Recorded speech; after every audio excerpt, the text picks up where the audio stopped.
All right, thank you everyone for joining us today. We're going to get started with setting a hiring strategy for high growth.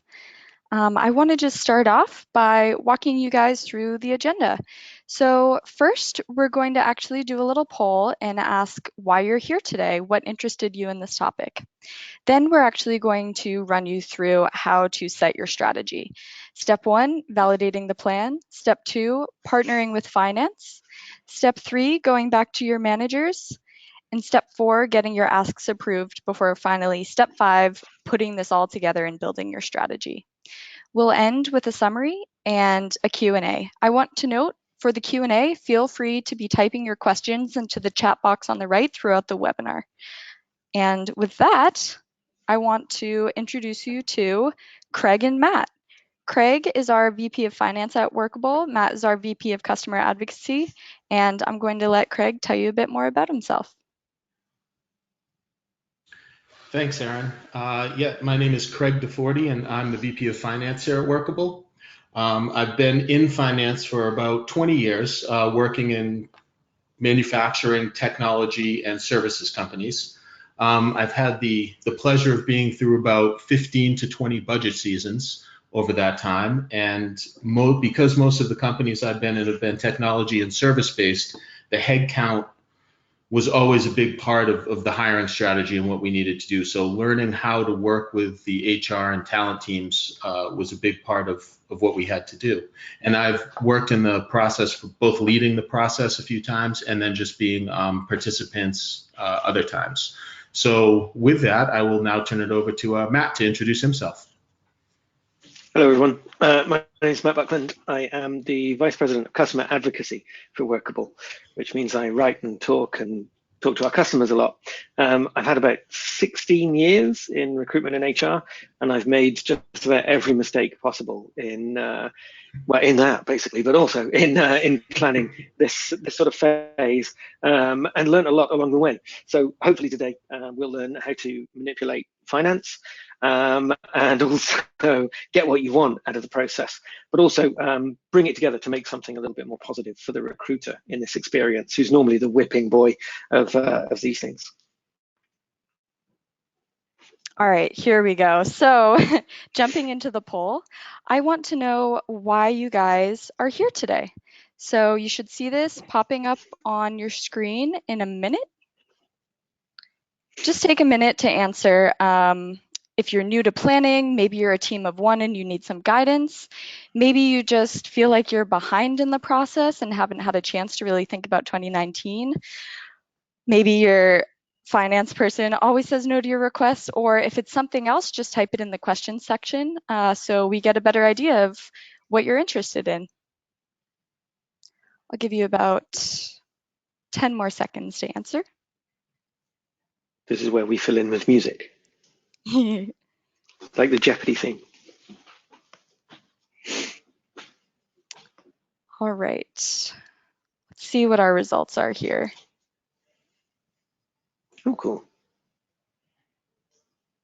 Great, so it looks like a lot of you are new to planning, which, I mean, it's always a difficult thing to do. So I think our speakers today can definitely give you some guidance.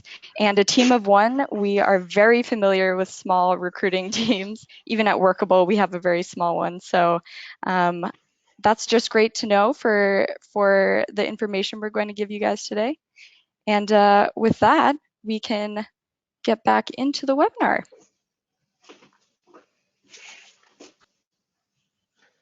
Cool. So I guess we know why you're here. One of the first things that happens at this time of year, whenever I was in a talent team, is that you start to receive in your inbox lots and lots of spreadsheets from hiring managers all over the company. Some you had never spoken to, some you didn't realize were hiring managers, and some you didn't realize worked for the company.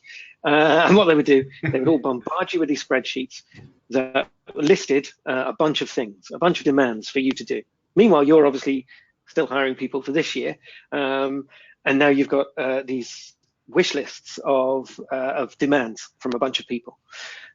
One of the things I'd say, the first thing to do when you get that is to recognize that as recruiters, we're all a little bit strange, weirdly wired upstairs, and that's that whenever we get a list like this, we want to straight away try and please people. So we want to, if someone says, hey, I need 10 people, we instantly move into that mode and just say things like, right, oh, how can I find these 10 people? I'm going to do this, I'm going to do this, I'm going to do this. And that's a subtle difference between someone coming to you mid-year and saying, hey, we've got budget, we've got approval to do this, we want to hire this person. And then I want to hire 10 at this time of year in particular. We'll come into the reasons why as well. So the first point I'd make for you is when you start to receive these things or start to have these discussions, don't be a pleaser. And that's a psychological step that you have to take. So you have to, although we are very much action oriented and we want desperately to try and please people, you have to step back a little bit and say, okay, cool, it's great that you want those 10 people. Let's talk about it some more. So the allied to that, I think, is to realize at this stage that you have absolutely no control. So you have some control over what you do personally, but compared to what the hiring managers are going through and what finance has been going through in this process, they have a lot more of the vested interest. They've been looking at these things for a lot longer, and that you really at the moment have no control, because what they're doing, and this is something I hinted at before, is they're in a negotiation process that you haven't been privy to yet. And what I mean by that is that they've been going through this process, and if they've been there a long while, if they've been managers in larger companies, or if they've seen this before, what they're doing is talking up the bid and the ask on their side to try and get more money for their department, to try and ring fence budget. Some people might have the mindset that if they didn't spend it last year, Craig will hate this, if they didn't spend it last year, they don't get it this year. That kind of mindset comes into play. Yes. So there's lots of brinksmanship, there's lots of weirdness going on, which you as a recruiter, if you're suddenly going, I'm going to fill all these roles, you're going to just do a load of work and just lose out, basically, because you're going to do all this stuff and have nothing to show for it when they go, oh, those roles weren't real, or I was just trying something new. So the other thing, I think I'm going to talk through these, Craig, and then throw them over to you, if that's okay. Sure. So the other thing that a recruiter will be aware of as they read through this list is that you'll start to shake your head, or you'll start to get that angry feeling in your gut, like this isn't possible, this is nonsense, this is whatever this is, that kind of stuff. So there are those external factors that you're going to be aware of that hiring managers won't, that the rest of the team won't, that you know, because you're the person, you're the point person. And that's because you occupy this unique space, 1 foot internal, 1 foot external. You've always got a view on the market, you've always got a view out there in the world. So one of the things that I've had to deal with in the past is the type of roles that they're hiring for. These will be things like, it's normally that you're dealing with a hierarchy in those demands. So if I looked across my career, the tech department, so developers, and then sales, they are always the highest demand. They are the ones who shout the loudest. And there's a danger that if we immediately turn to what they want, we end up sort of alienating the rest of the team, but also going too far down that road to pull back and say, look at the big picture. So there are a bunch of things that you'll be aware of. And these are things like, what roles are they hiring for? Are they difficult roles to fill? Now, you'll have that and you'll have that in your head, but the rest of this webinar is going to be about how to use that information and make them aware of that information to work cohesively. The other thing then is this hiring ecosystem, this notion of where things fit together, both in your org and externally as well. So I'll talk externally. I was aware of a bunch of things happening in my last role, for example, where we were looking for Python developers, and we knew that it was the most in-demand programming language that was possible at the moment. According to Hacker News, they published the most in demand. And also, we knew that there were a bunch of enormous companies from Silicon Valley starting up in London, and they had ridiculous hiring targets. Like I wanted like 10 Python developers to start in the year, and they had hiring targets like, I want 300 Python developers by next Tuesday, and we're going to open, and there's big fanfare, and we're going to pay more than you, so we're going to steal all the developers. If I know that, I should be aware of that when we start at this stage, when we start to talk about these things. Craig, you made a great point when we were talking about this before about the internal hiring ecosystem. Yeah, I think what's important to understand, and one of the pieces that finance can add, is the recruiter got the spreadsheets from all the different departments that are basically came from different hiring managers that are thinking about their groups and their teams. What finance is thinking about is finance is looking at the overall holistic plan. So we're understanding what's happening in other teams, like what is the product roadmap looking like on the product side if you're in a tech company, right? What does the sales plan look like on the sales side? What do we think we're going to have to do in customer success? And knowing how all those things work together, it's important for the recruiter to be able to understand that, to be able to bring that to bear on their overall plan so that they make sure that they have the right timing, right, with the plan. Because otherwise, if you think you're going to launch product in early Q3, but you need to bring those developers on to launch the product in Q2, when do you need to start? You want to make sure that you're hiring them at the right time. You don't put them in the wrong part of your plan. And it's the same thing if you're launching a new product or you think you're going to have a product launch, you need to make sure that you're going to have the salespeople there to be able to sell that product. So it's coordinating those pieces by knowing the whole picture of what the whole company's plan is without thinking about it just in the silo of one department. Yeah, I think at this stage there's a danger, and my takeaway, the artifacts that I've put together at this stage are everyone's hiring plan smooshed together, all of their lies, some of their embellishments. We won't say lies outright, but they're all playing this game of negotiation. They've all got these wish lists, and it's like the wish list of a 3-year-old child. So it won't reflect reality. It will say things like, "I want a castle and a pony," and all of this stuff. They won't have the full. They won't have the full knowledge of what's available. So, no, darling, I can't buy you a castle, that kind of stuff. But they will say things like, "I want 5 data scientists," and they're like, "Okay, well, why?" And they go, "Well, my calculations say I need 5, and I think I should pay them about £50,000 each." What won't be available to them is the knowledge that new offices are opening, or they're in demand at the moment, or loads of people call themselves a data scientist and they aren't. So there is a great skill set, and it's part of the recruiter mindset to raise objections, but you can't do it alone. So Absolutely. This is the number one tip, I think, of all this stuff. Tag team. What you're going to do is something which is quite alien to recruiters. I think certainly it was in the early part of my career. We're going to get, I was going to say getting in bed with the enemy, but that's a terrible thing. We're going to join forces with the old enemy, the CFO himself, and we're going to partner with finance. Now, finance for a recruiter are people who say no a lot. I know there was one person in the poll there who says finance always say no to whatever I want to do. Yes.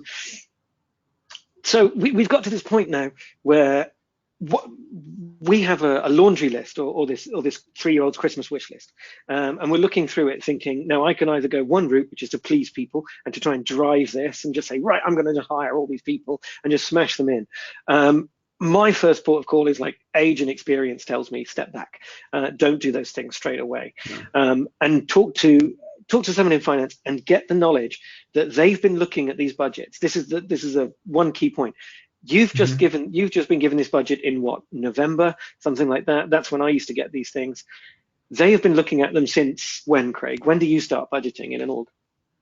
If you're thinking, if we just use like a tech company as an example for this, and especially, or any company that's in a more subscription-based service business, right when you close the second quarter of the year and you start to get into the summertime, that's when you're starting to think about the next year. Because in the subscription-based business, when you're halfway through the year, you have a very good idea of how your year is going to actually end. So you're already starting to think about what happens next year. So you're starting to put those plans together. You're thinking about what your product roadmap is going to look like. You're thinking about what your hiring strategy may start to be. What does the sales plan look like? And all of those things are going to come together, and they're going to all feed into what the operating expense plan is. So we're starting to think about, okay, what are our targets for next year? What are the things that we're going to do? Are we thinking that we're going to launch products at a certain time? Are we going to open a new office somewhere, right? Are we going to try to get into a new business line? Might we be looking at starting something that we haven't done before, a new service? All those things, finance knows what you're going to do. And that's the piece that we can really add, because when you're getting ready to take this Christmas list that you got, that really isn't going to be the final hiring plan, right? Matt, I don't think you've ever received that first list and said, yes, this is the plan that we're actually going with, right? That's never going to happen. Never. Yeah. So it's always going to be what you're doing right now is you're taking what the business is really planning on doing for that next year and saying, okay, let me take this Christmas wish list, let me apply a good dose of reality to it, and let me figure out what we really think we need to hire throughout the year. And what you're doing right now is you're trying to weed out the things that may be a bit superfluous that you don't need, and you're trying to figure out what's the real timing that I need these hires at, you know? And that's a really important thing that people don't think of. When you're thinking about hiring, think about not only the time that you need to hire a person, but the time that you need to ramp up a person, right? If you need a fully ramped sales rep by April 1st, and you know it takes 2 months to ramp a sales rep, then that sales rep needs to be hired in February, right? So how do that needs to all be taken into account, and that's what finance can help you do. Yeah, so I think finance are gatekeepers of a lot of information for good reason. And that's not just from talent, but from also the rest of the business as well. So there will be things that you will learn from talking to finance at this stage that you didn't know about, that the hiring managers didn't know about, and that no one really knew about. They are a great dose of reality, is exactly what Craig said. This is about the culmination of everything you know from being this internal and external viewpoint to what your finance team know, and they know a lot more about the internal running of that company, about what's happening, how the gears are turning internally. So this is about what's actually possible. So you're going to take that list and just start to trim. It's like topiary. We're making something beautiful out of a big mess. So we're getting down to this, like, what is actually possible here? And those things at this stage might be a gut feel to the recruiter, but you can validate that gut feeling through your finance partner at this point. So if I say things like, there's no way that we're going to hire this many people, instead of saying that to finance, what I should be saying is, I don't think this is possible, because the last time it took us 80 days to hire this data scientist, and now we need 5 of them in January. So that is a much better way of saying it to someone like Craig than it is to go back to a hiring manager at this stage and just go no, because what you'll get given then is this label that's stuck to you forever, which is like, he's terrible, he just told me no. We have to tell them no, but we have to tell them no in a way which is it's like we're all sat on the same side of the desk at this point. So this is getting the finance and talent team straight, our story straight, before we go back to the hiring manager. So there are a couple of things that we can do here to validate real quickly. The things that are in the talent team, the things that we measure anyway, and those are things like, when is this stuff going to happen? How long does it take to hire people? How much do these people actually cost? So at this stage, I would expect to go back to the spreadsheet and start to fill in some of these costs. And that's when we booked our meeting with the hiring managers as well. And that's when you let Craig be bad cop, and we frame reality, which is a lovely tool. Yes. Craig, how do you frame reality for a hiring manager? Well, I think the first part is set the context of how their hiring plan needs to fit into the total plan for the year, right? How does what they're going to do within their team and what they need to do fit into the initiatives and what the company actually wants to accomplish next year? And it needs to do that at the right cost. So that's when you start to talk to them about, okay, do we really need these heads at this time? How does this match up with where we're going to do this launch or open this new office? Is this really the right salary for this role? And that's really where the talent team comes in to help us out and prove out that point. And then the most important thing, and the thing I spend, I think, the most time with them, is that whole timing discussion. Because you need to identify when the timing is going to take place, because that's going to drive the cost. And it really also, not only the cost, it drives the value. Because the value of a hire, if you can't get the hire at the right time that you need them to mix in with some initiative that you're trying to make sure that you get in your plan for next year, the value of your initiative is just diminished because you don't have the right people. So one of the things that sometimes it's important to do is to identify, when you're sitting there and having that initial discussion, talk about, what are my priority hires? Who are the people that are going to be doing things in Q1 that I really need to have in place now? Because that way you can help stage your hiring plan. And I think, Matt, you can speak here too. I think it really helps the talent team understand where they have to focus. Yeah, so for me, this stage is about, what you're getting at this point isn't just me talking to one hiring manager, or me and Craig now talking to one hiring manager, we actually hold in our heads everyone's hiring plan at this point. So we're trimming it down and trimming it down. And it's about how this person's hiring plan relates to this other hiring plan across the business. So at this stage, it could be that your hiring managers have not spoken to each other at all. It's often the case, I found, where they go, well, I need 20 salespeople. And when do you need them? Last week. And that's always the way. It's always sales that do that one. Yes. But there will be things that come to your mind straight away, which you need to raise at this point. A great example of this, I worked for somewhere that had the Spotify model of squads, tribes, and chapters. That was their organizational structure for their engineering team. So I knew that every squad needed a product manager and a designer to be able to get their feature into the product. None of that was in the hiring plan. It was just loads and loads of developers. And it wasn't until we got to the end that I was like, hang on, there's just one thing, like Lieutenant Columbo, just one thing. One small point.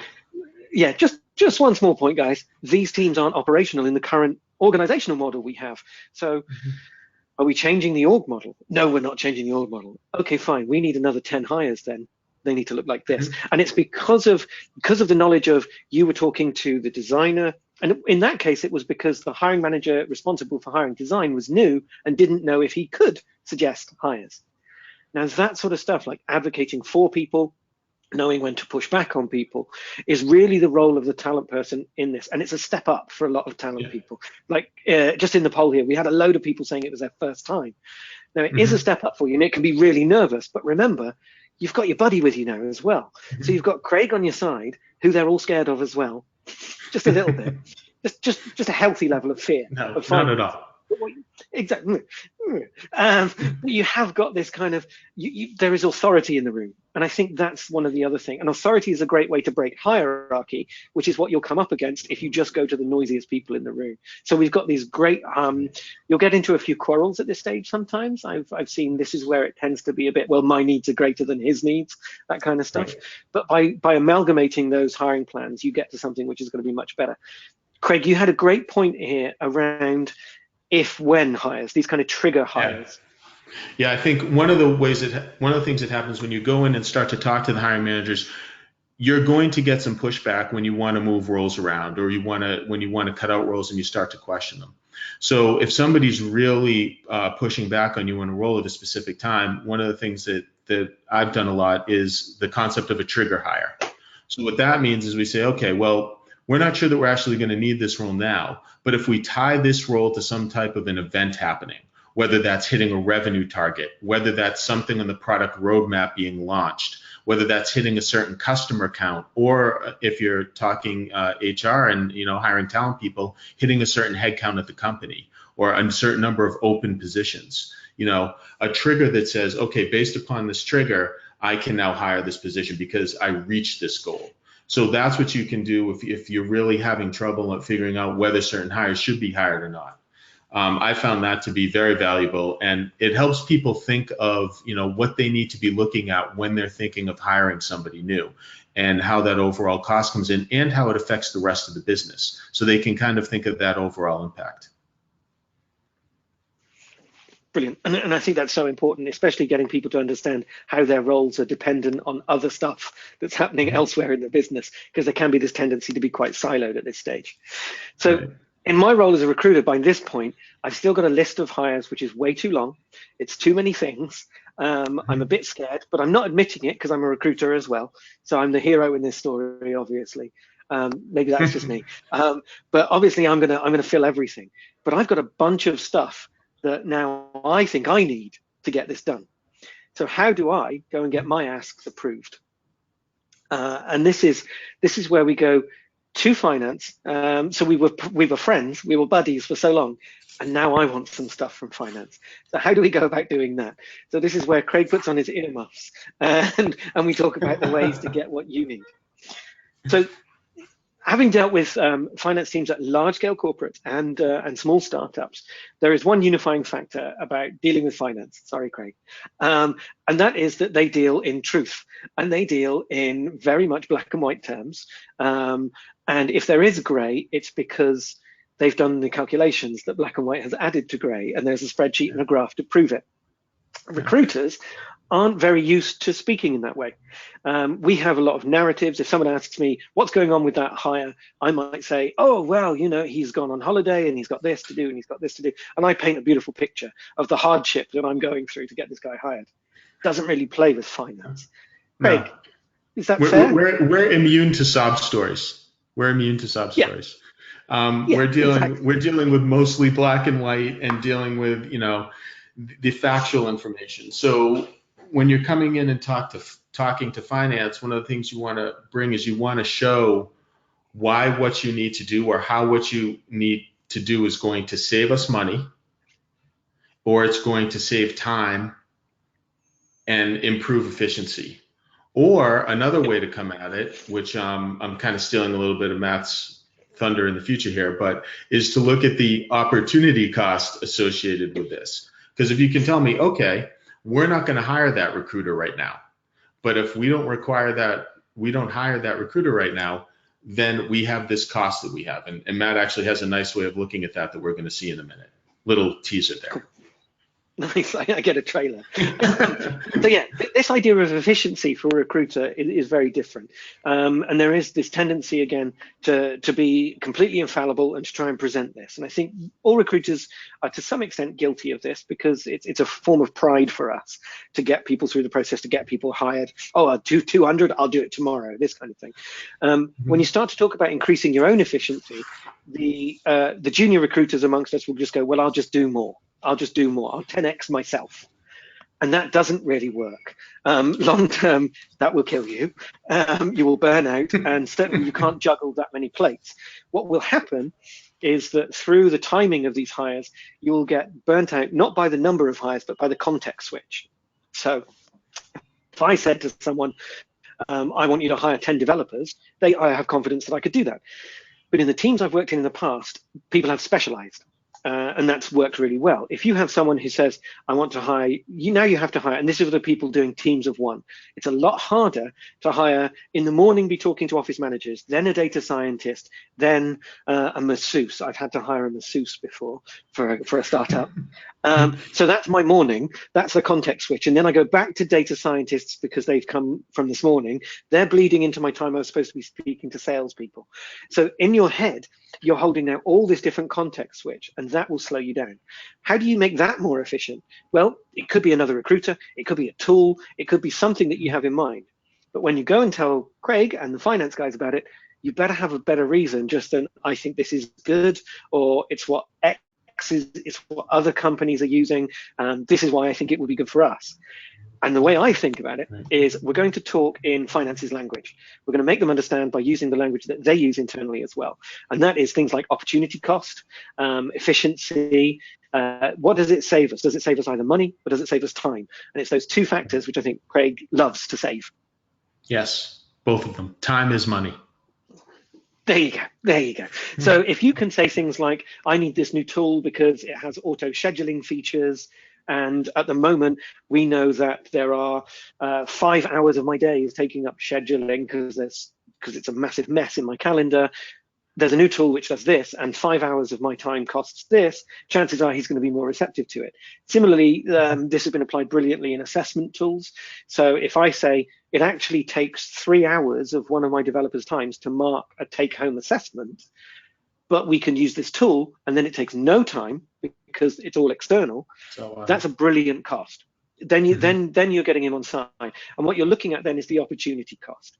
And by calling out the opportunity cost and not giving him a narrative of how overworked Tom the developer is and poor him, by saying, look, we can save money here and make more efficiency because our engineers are doing engineering work, not marking tests. You can see a little wry smile on Craig there as well. He likes that already. That would be good. That would be good. So yeah, speak their language would be my main one, and go from there. Now, Craig, you gave a trailer for another thing, and that's another way of thinking about this, which is to calculate what happens if you don't do anything, the cost of doing nothing, and that's the empty chair cost.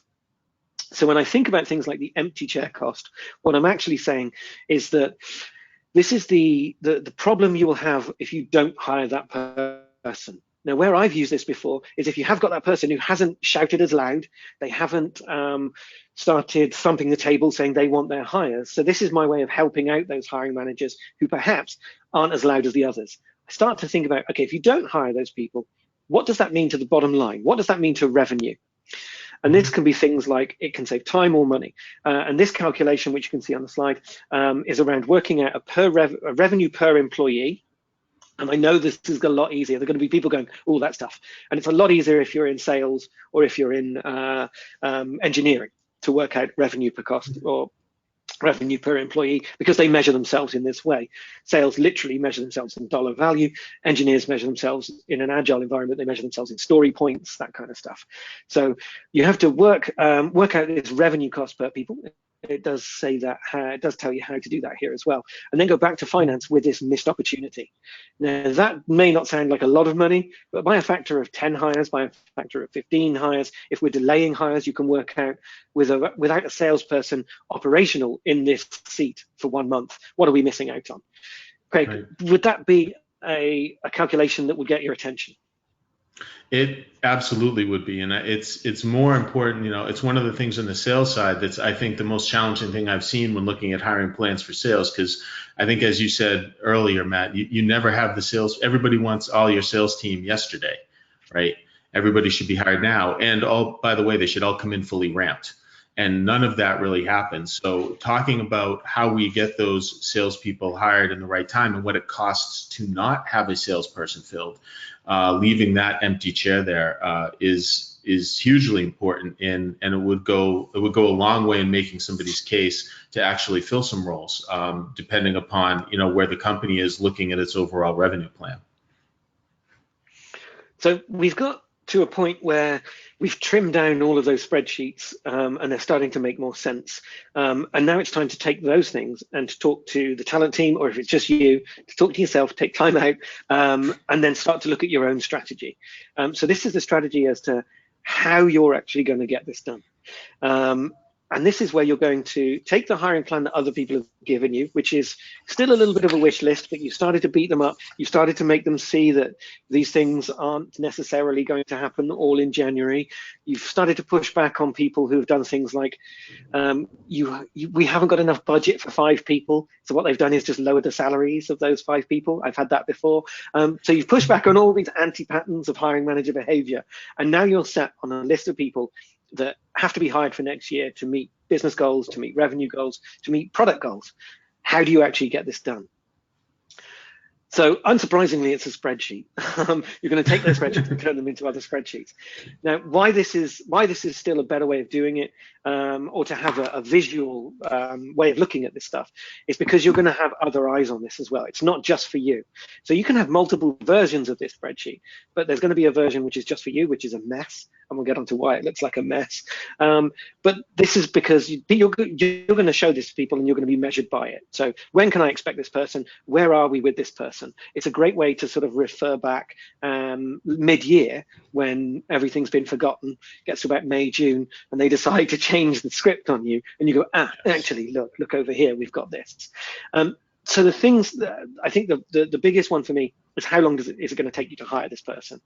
Now, the talent team, the recruiter knows this. We know this. We know if something's hard. We know if something's easy, and we know that. So we can factor in, there's my hire date or my start date. Then I want a month for a notice period, or however long notice periods are in your country, in your geography. Might be 2 weeks for the States, could be longer, 3 months in some places for C-level roles. So you factor in that time as well. Then you factor in the effort time. So that might mean if we want a COO to start mid-year, you're already late to look for that person. And that's a tough thing. That's a tough thing to get your head around.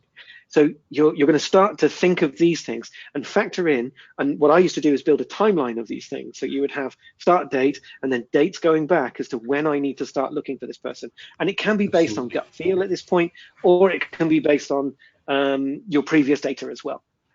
Craig, does that sound sensible? Yeah.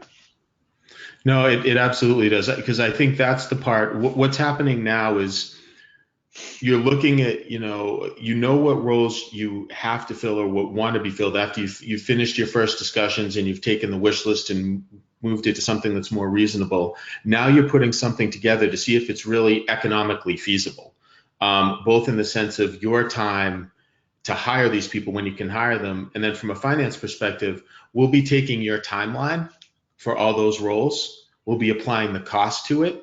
And then we'll be coming up with what does our total headcount cost look like?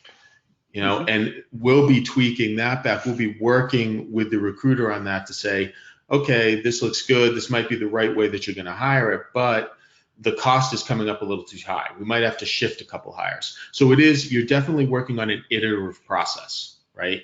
It's not going to come through right the first time, but knowing that timeline, I think, is one of the most critical things. And I think you hit on a very important thing, Matt, and I tried to mention it earlier, but I think it's one of the key things. And if you're working on your plan now, if there are key roles that you need to have hired, like a COO or somebody that you need to have hired relatively soon within the next year, that's going to be critical to you making your plans, any significant things that your company's planning on doing for next year, you should identify those as soon as you can, so that you can get going on those. Yeah, I think the goal at this point, and we have a rough timeline here on the side, which we've not referred to. I remember we should have referred to. So this is sort of by Christmas. What I would try and do in my teams is get down to this plan where we were all looking at it together. So you've got the rest of the team looking at it, because this is the ask I'm making of my team. This is the things I'm saying, right, your next year looks like hell, or your next year looks pretty easy. Maybe you want to help some other people out on the team. So unless you're one, and then you might just be crying in a corner. But if you do have a team, you might want to start to say to people, like, this is what I want you to do. How do you think you're going to do it? What do you think you'll need? And this is because if you are a manager of a team, often that step back, you can be a little bit hands off. You don't know, because you're not at that coal face all the time. So it's great to get that sort of information at this stage before you're into the year, before people have come back and gone, right, Christmas is gone, holiday season's over, let's do this. And you're like, yeah, there's just this thing I didn't forget to say, or all this stuff. You can't really do it then. So calling those things out now. Ultimately, what I want out of this is a spreadsheet that looks like a capacity plan for each of my recruiters, or for my time. And this is like the really rough version that you can see on the screen.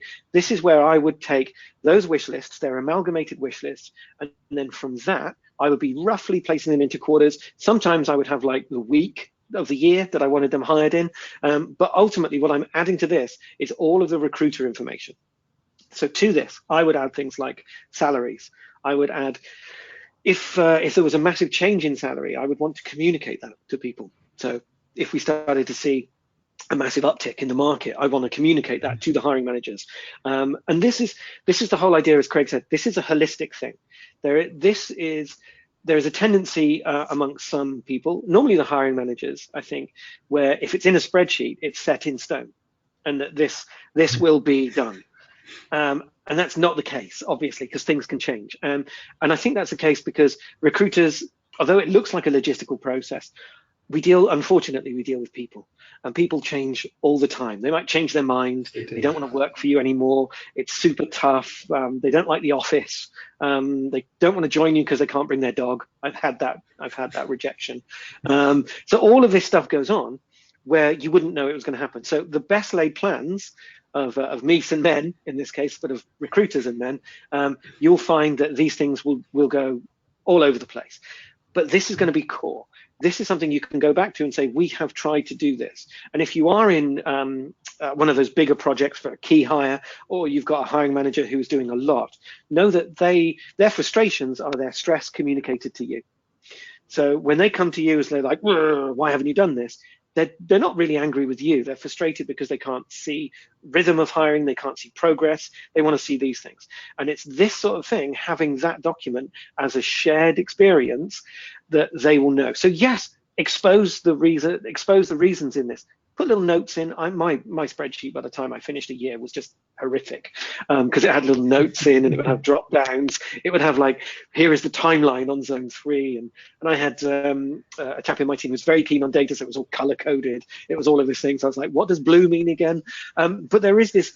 This is a living document, and it's important that you maintain that conversation, both with the hiring managers and also with Craig, because he's going to know about things going on in the company that you don't. Absolutely. And I think the other thing to keep in mind is if you get this document right now and you work on it through the year and you refine it and get it better, this is going to make next year's budget process so much easier because you can just roll that right into the next year and you're not kind of recreating the wheel and you're taking all the learnings that you had throughout the year and rolling it into next year's process, which I think is really important. And the other thing to remember, as Matt said about it being holistic, is that remember the hiring plan is only a part of the overall operating plan that finance is working on, right? So finance needs your hiring plan because it goes into the headcount plan, which then has to have all of the other stuff applied to it, the benefits costs, the travel costs, the training costs, and then that's going to go into finally build the operating plan. So this is a piece of the puzzle that goes in, but there's still work that's going to have to be done afterwards. And this is why it's critical to get this done early and as correctly as possible because it's going to feed into so many other things and drive so many other costs that are going to end up in the ultimate budget. Yeah, that's really interesting. A great example of that. I would meet each month with the director of finance at my last hands-on role, and we would say, "Is this hire likely to start? Is this hire Mhm. likely to start?" And we would go through the plan, and then he would know, okay, no, when do I need that money? When do I need that cash? And it wouldn't just be Right. the salary; it would be all of those other costs that you mentioned. Mhm. So there's a great deal of saving that you don't have to accrue this liquid capital for this cash just sloshing around in the Right. system if you don't need it. So for him, it was really useful for me to go like, no, that's not going to happen anymore. No, that's not going to happen, and to keep this loop going as Yeah. well between finance. So I Yeah. think we've covered loads of stuff. Sorry, I'm jumping in. So, no, go ahead. I think we've covered loads of stuff. And I think we've got to a point where we can kind of summarize where we're at now. So there's been a bunch of stuff. So I think that one of the key things is you can't start this too early. I wouldn't sit back and wait for people to send you their Christmas wish lists. Remember, they all want a pony and a castle and a princess outfit and Uh, all this stuff. Purple So unicorn. before they do purple unicorns, exactly. So before they do this stuff, go if it hasn't arrived on your doorstep yet or in your inbox, I would go and say to them, hey, have you thought about the hiring plan for next year? You can take the initiative on this stuff as well. What it will do is start that conversation earlier with your hiring managers as well. And the earlier you can get ahead of this, the better. So what you can do today, I would say, is go out and start those conversations. This month, start to trim that down, make friends with finance, book time in their Mhm. calendar and say, hey, I want to befriend Yeah. you through the hiring Yeah. process, through this budgeting process. And they'll Yeah. think you're weird. And recruiters are a bit weird, we all are, but they'll be happy about it. I promise you, they'll be happy about it because it's more We will connected. be. And then by January, I think you need to be at a stage where you have that trimmed down and you're starting this. You should know those first roles. You should know the prioritization calls. We shouldn't be in this phase of negotiation by the time we get to January. If we are, you need to solve those really quickly and expose that hiring plan to people so they know where your efforts are. It's not a black box of recruitment anymore. It's kind of open. Absolutely. I agree with all that. The other thing to keep in mind there is when you get in touch with finance, make sure that the other big reason to get in touch with them is because finance has a timeline that they're working on to get the budget done, whether it's driven by the board of directors or the senior management, your bank that's lent you money. Somebody's driving an end date there, and finance knows what that end date is, so they can help you work backwards to say, okay, we need, you may not have until January, depending upon the company and what your deadlines are. So working with finance as soon as possible is important because we know finance, right? Finance is very structured. We have a timeline, we have a calendar, there's a budget calendar. Somebody in your finance department has a budget calendar right now that they're working on and that they're trying to tie to. So there's a chance that if they haven't reached out to you yet, they'll be reaching out to you shortly. If you can be proactive and engage them, finance really loves that. Cool. Then the next thing I would say is take a step back, look at what you've been asked to do. This is the point around not jumping in and trying to please straight away. Try and take that helicopter view and just sit back, cry a little bit, at your desk so that not everyone sees you cry, Yeah. and then come back to it. So there is this great tendency that we have, and I'm going to keep banging this drum, that we want to please everybody. Don't do that. So it's like resisting the urge to go out and try and fulfill everyone's needs straight away. Instead, start to collate these things, start to think about it as a massive company-wide project versus just pleasing that guy you like because he's going to shout at you if he doesn't, or she's a nicer hiring manager and you want to fill all her roles first, which we're all guilty of, and I have been guilty of in the past. And then I think the biggest takeaway from this is partner with finance, because ultimately we want the same thing. I alluded to it earlier, but there's this great kind of us two meeting the hiring manager, and those meetings, and you'll see that gradually they don't they're not as antagonistic as they were in the past, and you start to see things all from the same viewpoint. I think, Craig, have you got experience of this exactly? Yeah, I mean, everything becomes, the relationship becomes a much better working relationship because everybody understands everybody else's needs and where everybody's coming from. At the end of the day, what everybody wants to do is hire the right people at the right time for the right cost. And that's what everybody wants to be working towards. And once you realize that everybody's working towards that goal, I think the meetings go much smoother. Yep. And then next, don't be afraid to ask questions of everyone. Ask questions all the time. Do you need these people now? Are you aware that another big San Franciscan company are opening up next door and they're going to take all our people? All of these things are questions that you can ask. Like, when do you need that person to start? Why? Why is that important?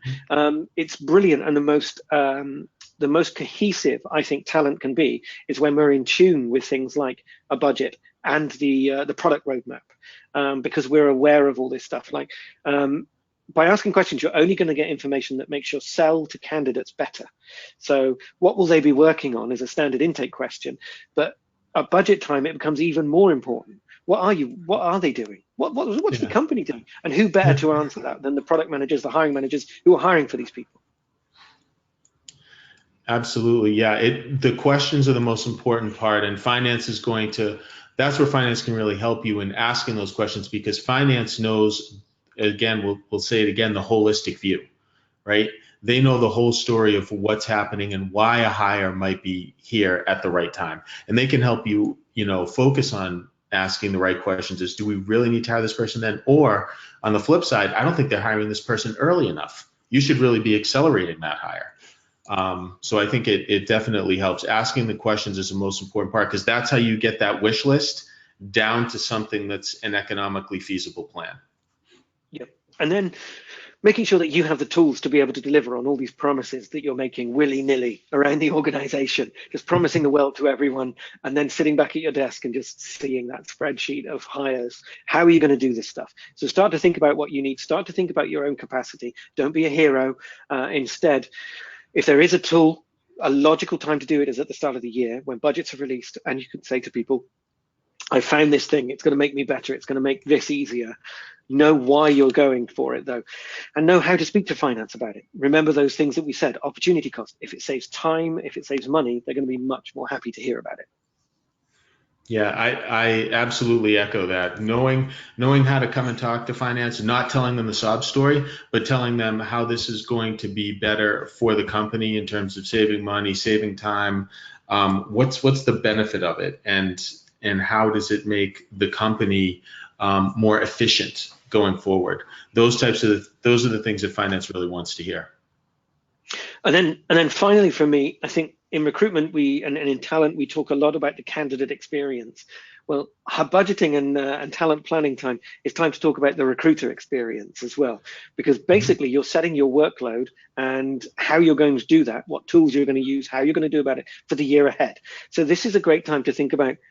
Make this a good time for you as well. This shouldn't be a burden of admin. This should be about, you're being given sort of the keys to the kingdom here to say how you want to go about doing your job for the next year and what your workload's going to be. So this is a great time to insert yourself into the middle of this, demonstrate capability, raise up the function. People in, I think it's predominantly HR, who talk about getting a seat at the table. Well, this is your table. It's no one else's table at this point, because everyone goes, I've done it, I've given it to the recruiter, they haven't said anything. Don't do that. be the person who's at the center of this play and just say to people, right, this is what we're doing. This is how we're going to do it. Can I have an hour with you? Can I have half an hour to discuss this? Get finance on side, get your hiring managers on side. And what you'll find is that you don't just have a realistic hiring plan, which you know can change because you've factored in that little bit of fuzziness. You've been saying that all the way. Well, obviously this could change, but also you're going to have a hiring plan that you feel good about executing. Yeah, I mean, the most companies now, as we're more of a service-driven economy, so many more companies now, the biggest asset they have are their employees, are the people running the tech company, delivering the service. So as a recruiter, you're the one that's responsible for bringing in that asset, right? You're the one that's responsible for procuring that and making sure that the company is going to be able to do what it needs to do next year. So I think, the recruiter has a very important seat at that table when you're talking about a company that's hiring, in a high growth mode, and they're bringing in a lot of people. They're bringing in a lot of assets that are going to help them really achieve, whether it's whatever their aggressive revenue goal is going to be for that year. And I think the seat at the table is a very important one. Cool. And I think that's it for our slides. I think Erin had some stuff, and then we're going to open it up to some questions if we have time. Yeah, thank you guys so much. That was awesome. We got a really full idea of what we have to do now through the next couple months.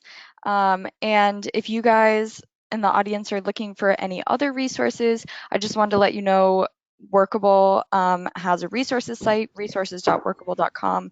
We have hundreds, if not thousands, of tutorials, templates, everything like that. Like this one, how to develop a recruitment plan. So if after this you still have questions that our speakers aren't able to answer, go there, search it. I'm sure we have 1 or 2 tutorials already written about it.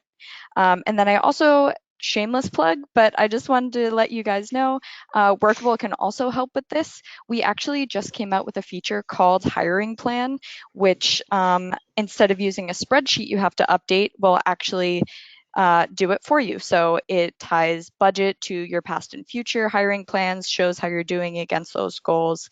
And then we have a couple other features as part of our hiring software that could help you, like candidate tracking, self-scheduling interviews, a sourcing tool to find candidates, reports, and team collaboration.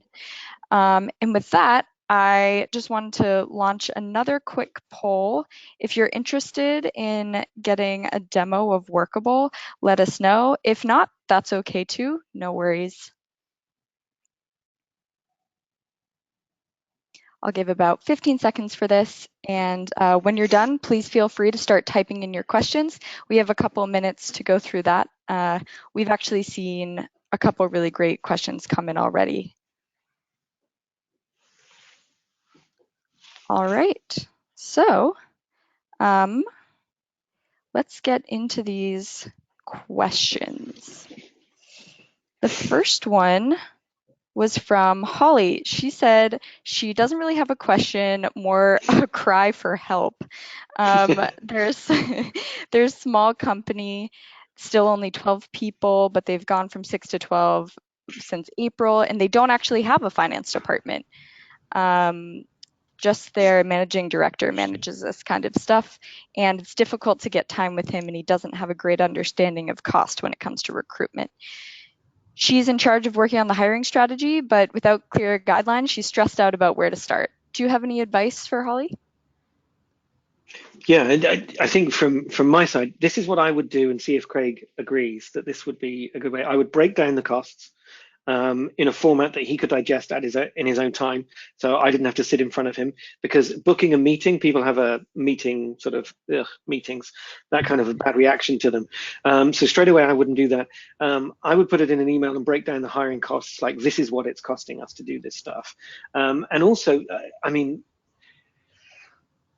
fair play to Holly as well. People don't realize that if you are only like 6 people, hiring another 6 people is doubling the size of your company. It's a big ask, and there will be that context switch, which is an extra burden as well. You're never going to get the whole sort of. He's not going to welcome you with a hug and say like, I get your pain, I know and I understand. But what you can do is put that into a frame of mind that he'll understand. I think in the MD's case, that's going to be something that Craig would understand as well. So it's going to be bottom line cost. Right. No, I absolutely agree with that. I think the other thing is look at what if there's things that you know that the managing director, your managing director values and needs, and there's things that he's been talking about and hires that he wants. Make sure you try to work on that prioritization with him as well, because if he feels that you and he are on the same page as far as what needs to be hired when, and you get the right measure of costs, as Matt says in front of him, I think that joining up, knowing the costs, with also being on the same page as the what and the when, I think that'll absolutely help you have a better conversation with him. Thank you, guys. We have another question. This one's from Danny, and he's asking, for larger organizations, how regularly should you engage with your finance partner while working on the strategy, especially since these hiring plans can change for multiple reasons?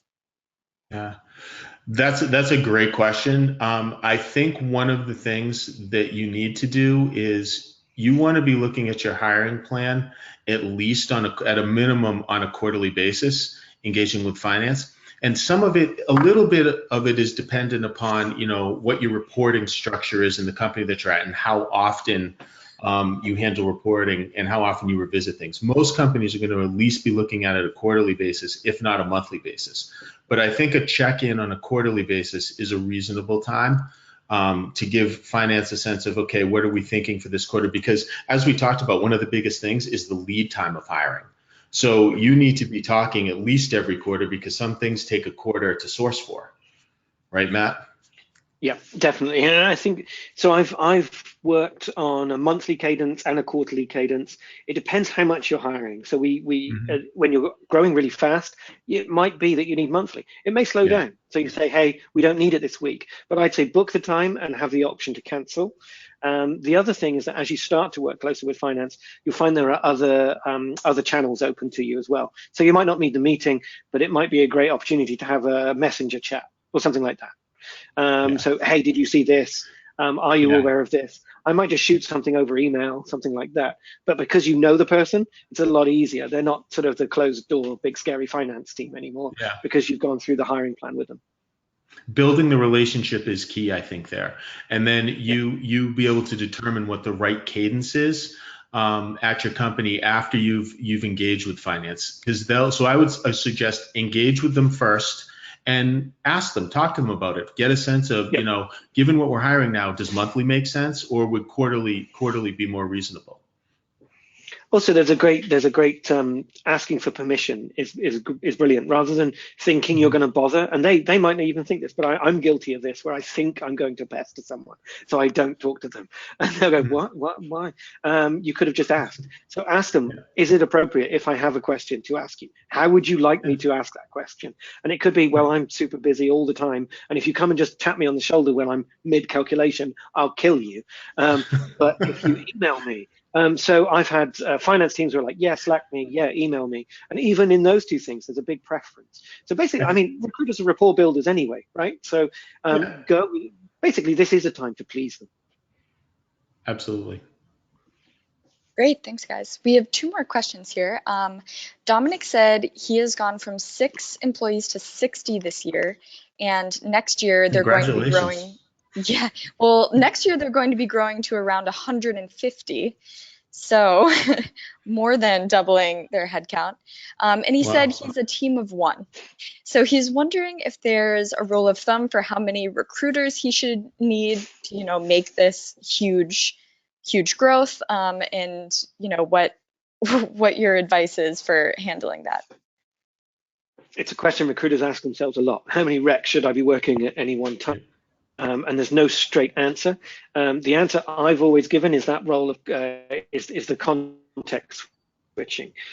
So I know that I can work. I worked for a very large financial information company. God, this is terrible, trying not to say the names.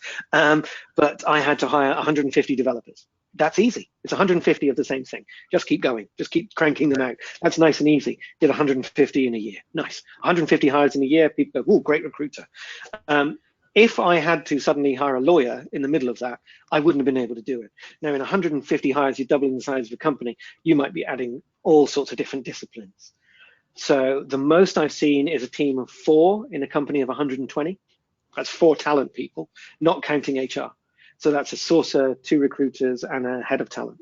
And that's rough. That's like a tight end of technical hiring. So they're doing a lot of their own direct sourcing. They're doing all their own scheduling. It is a little bit of a black box team, but it worked really well. And they suffered the cost of doing that. It depends on your ability to cope. And I think if you're doubling the size again with more asks, more different context switching, it might be the time at around 120, 120, 150, I think you said you were going to, I'd start to be asking for a number 2 or someone else you could work alongside.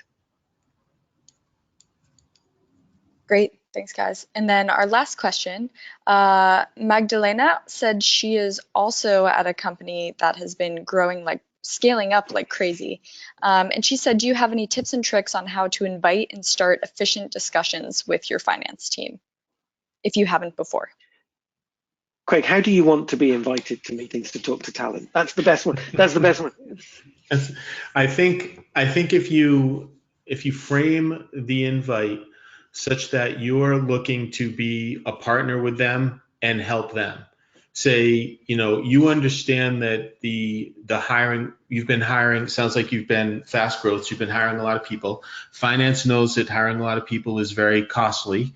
And when we're adding a lot of people, we're adding a lot of costs to the company. So you can, if you say, like, show some awareness and say, I'd like to get in touch with finance. I'd like to sit down with you and have a discussion because I know we've been hiring a lot of people and I want to figure out, I want to make sure that I'm doing this efficiently and within the constructs of how finance wants this to happen.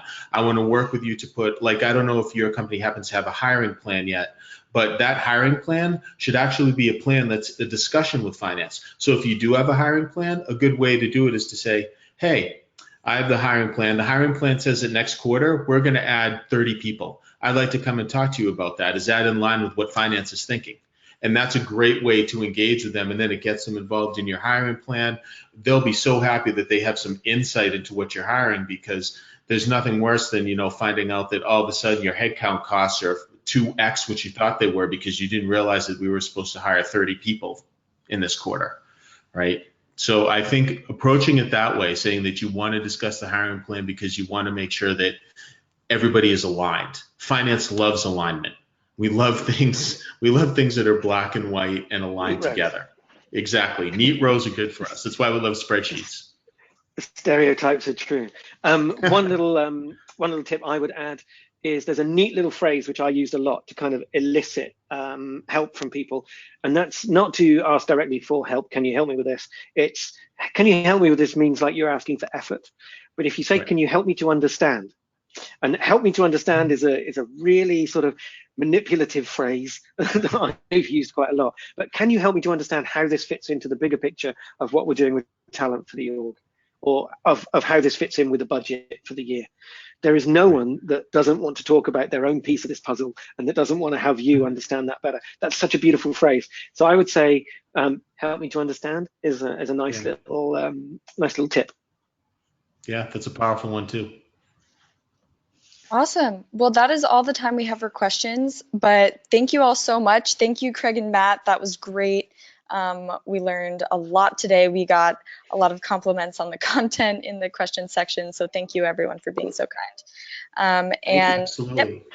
We will be sending out this recording and the slides in a follow-up email. You can expect that in your inbox within the next 24 hours. So fret not. This will also be up on our YouTube channel. So you can search Workable on YouTube and find this and all of our past webinars on there. So again, thank you to everyone and enjoy the rest of your day. Thank you, everyone.